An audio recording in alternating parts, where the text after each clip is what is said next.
नमस्कार, आपके साथ मैं हूं नलिनी पांडे।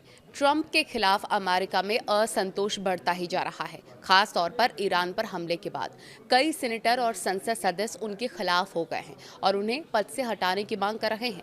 पत्रकार स्कॉट मैकोनेल, जो द अमेरिका कंजर्वेटिव पत्रिका के संस्थापक संपादक हैं, उन्होंने उपराष्ट्रपति जेडी वेंस से 25वें संशोधन के आधार पर सत्ता के हस्तांतरण के लिए अपना समर्थन व्यक्त करने का आह्वान किया है। मैकोनेल ने रविवार को एक्स पर लिखा, वेंस को मेरी सलाह है, 25वें संशोधन के तहत सत्ता हस्तांतरण के लिए अपना समर्थन घोषित करें और घोषणा करें कि ट्रंप 2028 में उम्मीदवार नहीं होंगे।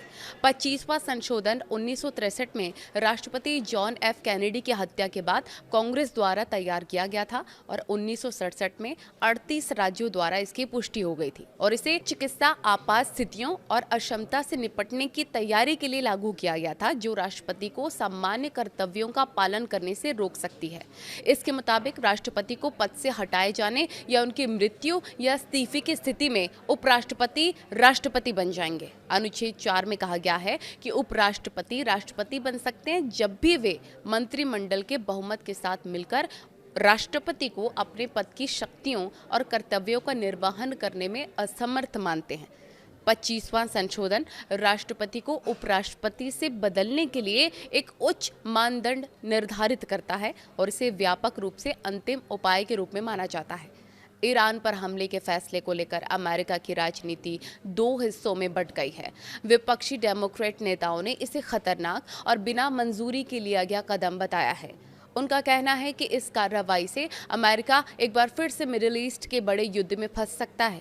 सीनेट इंटेलिजेंस कमेटी के उपाध्यक्ष मार्क वार्नर ने कहा है कि हमले में सिर्फ परमाणु या मिसाइल ठिकानों को नहीं, बल्कि ईरान के शीर्ष नेतृत्व को भी निशाना बनाया गया है।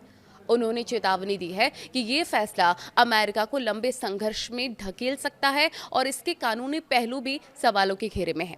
वॉशिंगटन डीसी में ईरान पर अमेरिकी हमले के खिलाफ प्रदर्शन हुए। सीनेटर एलिजाबेथ वॉरेन ने कहा है कि राष्ट्रपति ट्रंप ने अकेले ईरान के साथ एक और युद्ध शुरू कर दिया है।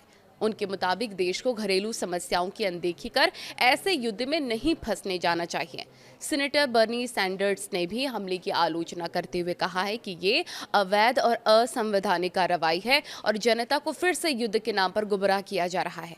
हाउस ऑफ रिप्रेजेंटेटिव के वरिष्ठ सदस्य ग्रेगरी मिक्स ने कहा है कि बिना कांग्रेस की मंजूरी के युद्ध शुरू करना राष्ट्रपति के अधिकार का दुरुपयोग है और अब संसद को इस पर फैसला लेना चाहिए। और अब ट्रंप को हटाने की मांग भी जोर पकड़ने लग गई है। इस पर आपका क्या कहना है? कमेंट सेक्शन में जरूर बताएं।